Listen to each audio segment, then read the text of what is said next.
good evening, good night, wherever you are in podcast land. Brendan Cunningham, the real estate doctor here at EXP. You're probably saying, where is he when he says he's at EXP? We're going to tell you about this building here in a little bit. Got Matt Paul. How are we doing? We're going to talk about all the things that you need to know, and maybe people don't tell you, because we don't tell you what you want to hear. We tell you what you need to know. Yep.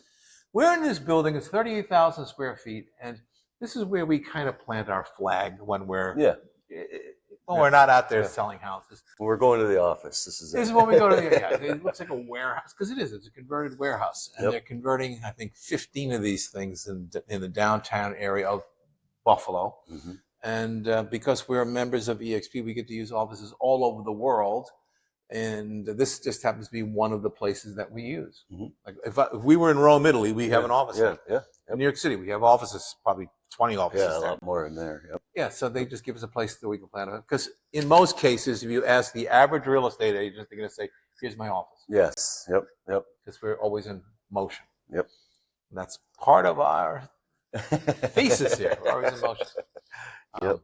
And there's still a lot of brick and mortars around, but still a lot of regular brick and mortar institutions, but this is not how. But it's hard to get the agents to go in there, because nobody ever goes into the office. We come into the office just so that we can have a seat to sit on. We can do it remotely. I think we're better when we do it this way. Yeah. Yep. Having said that, lots of things going on in the real estate market. Buffalo is a wonderful place to live. Yes, absolutely. I drove in today, and on Wednesday, I think it's Wednesdays, there's a T-shirt they have up here. My city smells like Cheerios. Oh, yeah. When you go by General Mills. Because when you go by General Mills, which is right down the road, you smell Cheerios most of the time, except today. It depends on which way the wind's blowing. And today they're making Lucky Charms. Oh, there you go. You can tell. No, they're making the Lucky Charms today. Yep. But I kind of feel sorry for the new mayor, Mayor Ryan. He's one of yet another Democrat to come in as mayor. They've had a Democratic regime for the last 70 plus years, like all of the Rust Belt cities. And it's a shite house. Yeah. Did I say that correctly? Okay, it really is. And even he gets up and says, well, he says, we need 50 new trucks. We need this, we need that. And we're broke. We have nothing. He got as far as to say he didn't blame anyone because he's got to blame his own team. Mm-hmm. But he says, well, he says, it's time. They've been sort of kicking this down the street for the last couple of years, and now it's time to pay. Yep. Okay, well, it's your team, though.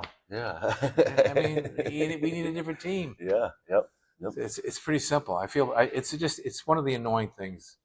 I'm on the Government Affairs Committee at the association. We were talking yesterday. It just gets frustrating because it's same old. And they expect change, but it's your same guys here. What are you doing? It's almost impossible to see what you're doing wrong. Yeah. But we live in hope and die in despair. Yeah. But the good thing is the weather has still continued to get better. Getting better. I see 80 next week. Yeah. It's been one of the wettest springs that we've had in a long time. You know what? And I did break my own commitment. I did plant the tomatoes. Oh, before Memorial Day. But no, not before. Well, before. Tomorrow is the last official frost date. Okay. May 15th. I planted some last week. I had to take them in already. Yeah, because last night there was little sweaters on. Yeah, I'm going to wait till Memorial Day just to be safe. Yeah, and even then you're not safe. No, you're not. But interest rates, they're going up, they're going down, they're going up. Yeah, it's still about 6.5 roughly. Yeah, business as usual that way. Listings. I've seen less hit the market this week. The last couple of days we were like 20 to 30. Well, just in our immediate area, which is very in our immediate. Little. Yeah, so we still have the demand, supply and demand is issues. Broken. Yeah, it's just broken. It's there's more demand and not enough supply. Yep. It just keeps going on and on like that. Yep. There's other things that are going on in the marketplace for sure. He said, "Why don't you mention your book?" Yes. I wasn't going to, but my fifth book just came out. And it's a little different from some of the other books. I write nonfiction. Mm-hmm. This book, if I could reduce it down to one word, it's really about all the things that we do. It comes down to movement. Mm-hmm. One of my favorite quotes. Heavy lifting. and a lot of heavy lifting, yeah. The name of my book is Spiritual Powerlifting, like as in powerlifting, because it's predicated on if you go to the gym, you have to do certain things. And if you want to have a good relationship with God or the Holy Spirit, well, there's certain things you have to do. Yep. So I've crossed them. So it's spiritual powerlifting, 21 days to a better life. but it really is predicated on the notion of movement. Mhm. One of my favorite quotes: "Nothing occurs in the universe without movement." True. Albert Einstein. Yeah. Okay, Albert Einstein. Yeah, he was a smart one. He He went knew. to high school. I mean, he kind of know. And everything requires movement, and it's interesting to see how people move, or people expect somebody else to move. And when generally speaking, you're probably best off if you have the movement. Yeah, or if And you keep a continuous if movement, you want to right? have a better relationship with God, well, then you need to move toward God. I mean, He's Yes. going to move to you, but you gotta help Him out a little bit here. Yep. If Lean you, in. you got to lean in. Yeah. If you want to have, you want to buy real estate, well, you probably want to move and have a relationship with a good real estate agent. Mhm. Who has good relationships with bankers and attorneys. You got to get the ball moving somehow. And we see so many people, and this isn't just now, it's always been this way, I think, where, well, I think I'm going to wait. Well, it's analysis paralysis mindset, I think I'm right? going to wait. You overthink it until you Da, don't do da, da, anything. da, da, and the parade passes you by. Yeah. The parade passes you by. And I feel like, I mean, without getting all biblical, I feel like John the Baptist. I'm a voice crying in the wilderness sometimes. It's like, no, you're going to get in. You got to get in now. Oh, yeah. You got to get in now. Yep. And I had an interesting conversation at that committee meeting yesterday where we're talking about, how does this affect the market? That's, when we talk about the government affair, how does it affect, well, this and that? We see people looking for all kinds of magical solutions. Yeah.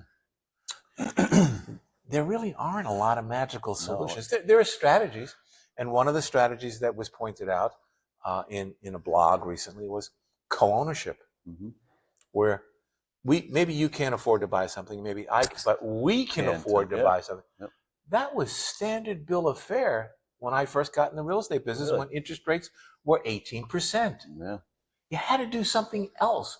But what you couldn't do is you couldn't just sit there and wait for things to change. Well, that's it. You could, So, but like you were stalling. you were on the wrong side of history if you did that. Yeah. Yeah, if you're waiting and stalling, especially in this market, opportunities are passing you by. They're increasing in value and price. I mean, I'm waiting for the rates to go down. Prices are going up. Yeah. Or you're waiting for the perfect house, and there is no perfect house. And there's no perfect house, and there's very little inventory. Yeah. So you gotta find what works.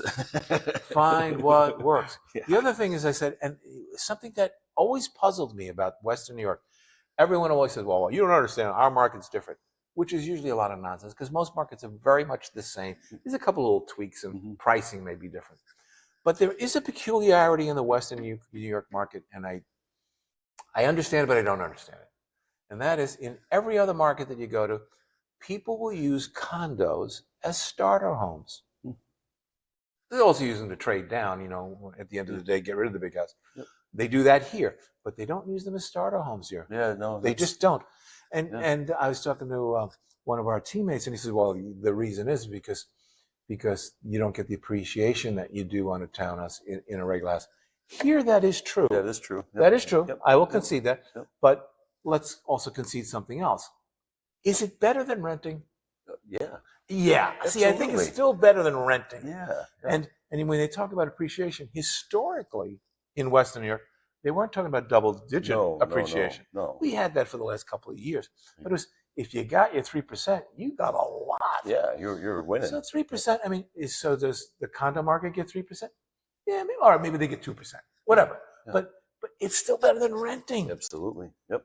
Yeah, you're still building equity. You still have the well, right off. Maybe you're not building his equity as fast as somebody's getting 10 or 20%, but you can't in renting. But you can't in renting. You're getting 100% the wrong way. Yeah, absolutely. Yep. So that always kind of bothered me. Yep. Where you don't, and it shouldn't bother me, because I should just recognize where we are. Buffalo is not an East Coast city, and people think it is.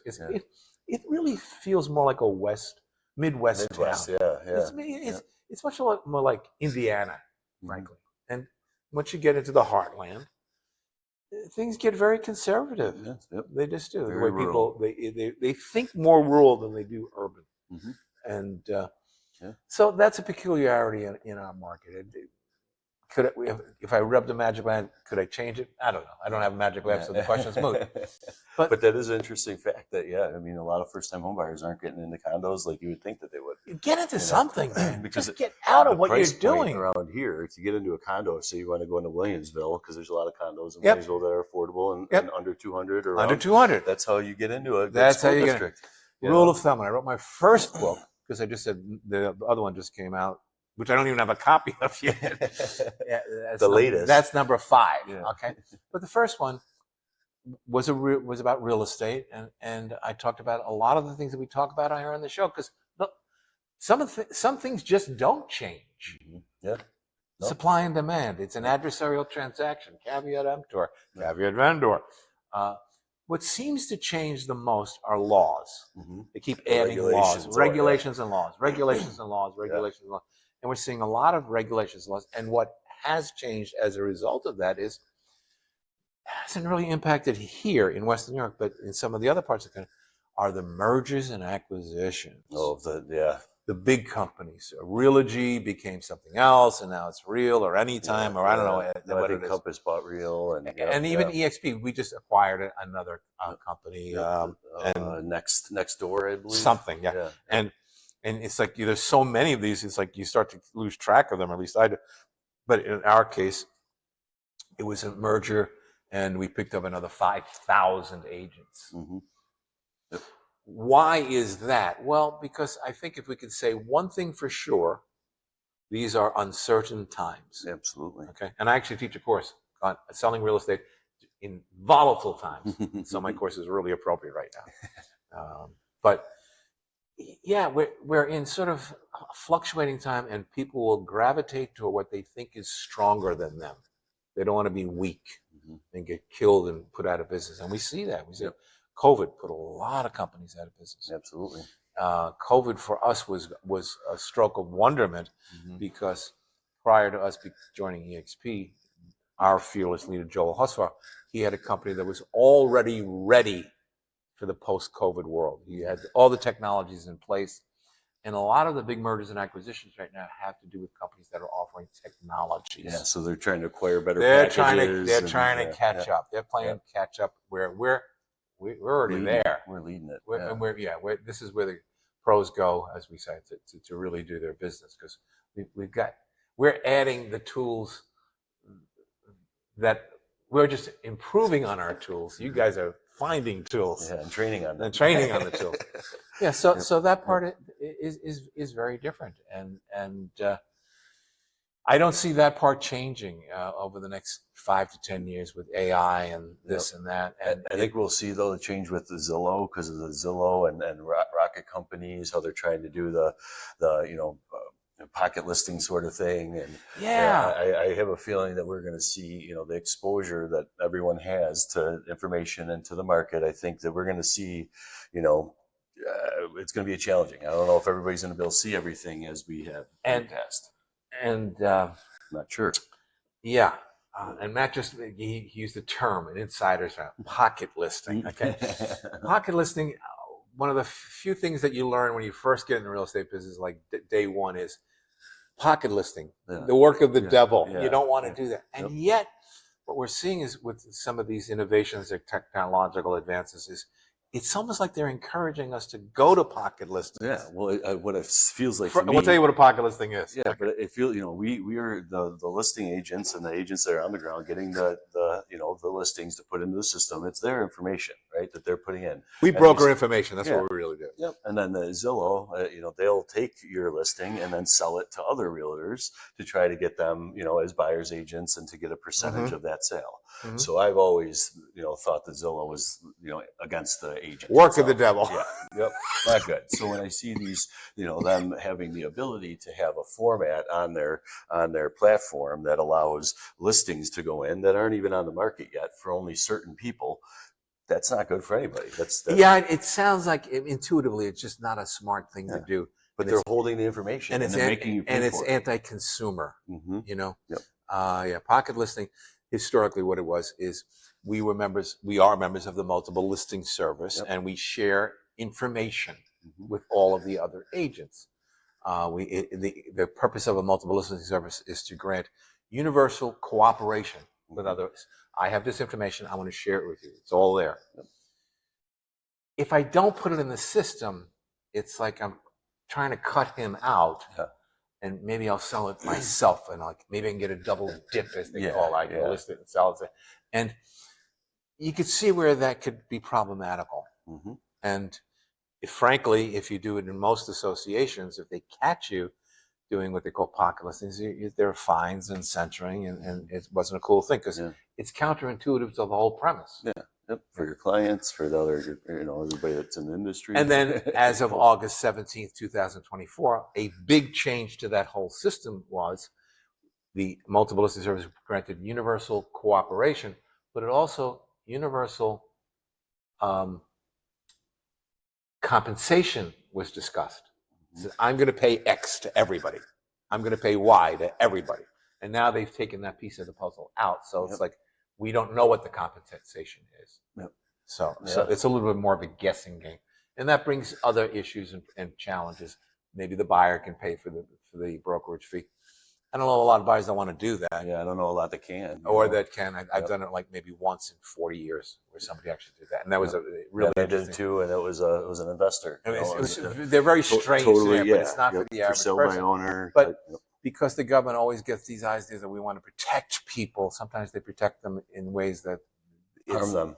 Actually, I think actually does harm them. I think they've done more harm than good on this one. Yeah, for sure. And I think adding to the wonderful Yiddish word, adding to the source of this aggravation is, I think a lot of agents are struggling with that last piece of the puzzle. Like, well, how do I get paid on this thing? And they're still saying, well, I'll call the other agent, what you're not supposed to do. And I mean, so there's some flux in there, and in their inability to be able to act quickly. I think that's it creates another gap in the market. Absolutely. Yep. So there's the reality, and there's what's really going on behind the reality, and a lot of it's not good right now. Yeah, it's a struggle. It's a struggle. Yep. They're definitely interesting times, I would say. They are interesting. And I was listening to another radio show the other day. I was listening to Peter Hunt's show on Saturday, and he has a good show, and you could hear his frustration, with some of the market conditions. So he wasn't ready to jump out of a window, but you could hear. I mean, he's been in business for 100 and something years, 4 generations. But yeah, you could hear his frustration. And with the mergers and acquisitions, I think that a lot of the bigger companies are being impacted more than some of the smaller companies. We were a smaller company, but now we're a massive company. But it was a good fit for us. But the local, the Hunts are local to New York. Yes, they're in Maine and Arizona, but that they would be affected by they could be much more dramatically affected. And this is one where we listen to the news differently than you listen to the news. You're listening, well, what are gasoline prices doing? That's a thing, man. Yeah, it is. That's a thing. We're affected by it too. We drive a lot. We do, and I was lucky the last time we had the issue in the 70s. I was living in New York City. The first thing you do is you get rid of your car. Yeah. So I used to feel really, really sorry for these poor saps that had to gas up, and because they were out of gas and they couldn't get gas because it was the wrong day. Yeah, you were saying the lines you weren't around for that. No. Yeah, well, the lines would be around the block, but those were only for people that had even numbers on their plates. Yeah, that's crazy. They went by license plate, and God forbid they caught you and you had the wrong plate, and you were like 10 away from the gas. Oh man, jeez. It wasn't pretty. Now you can't go back till now. You can't go back till it was also Wow. So it wasn't a question of how much was it was you just couldn't get it. Yep.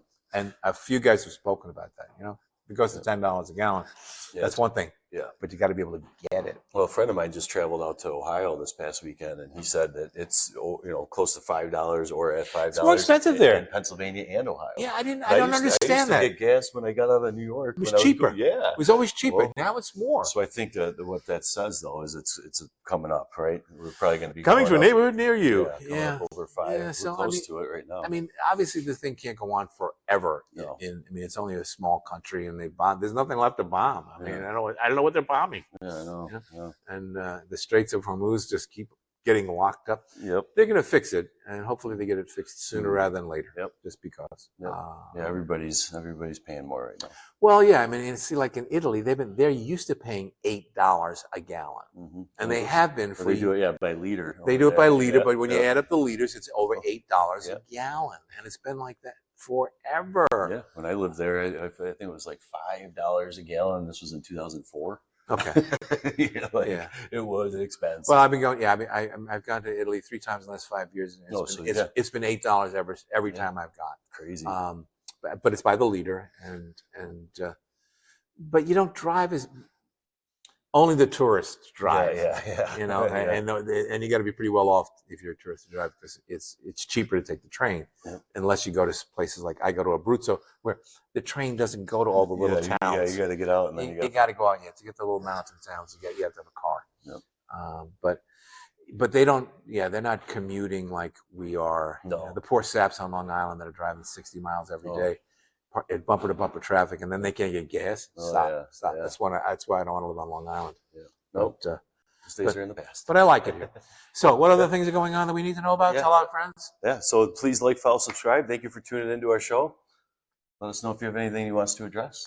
Like, follow, and And subscribe. Yeah. I like that. Smash that subscribe Smash button. that subscribing button. We have more things to tell you next week. Interesting guests coming in next week. Yes. And I'm Brendan Cunningham, the real estate doctor. That's Matt Paul. We do all the things that you need to know, and together we are those real estate guys.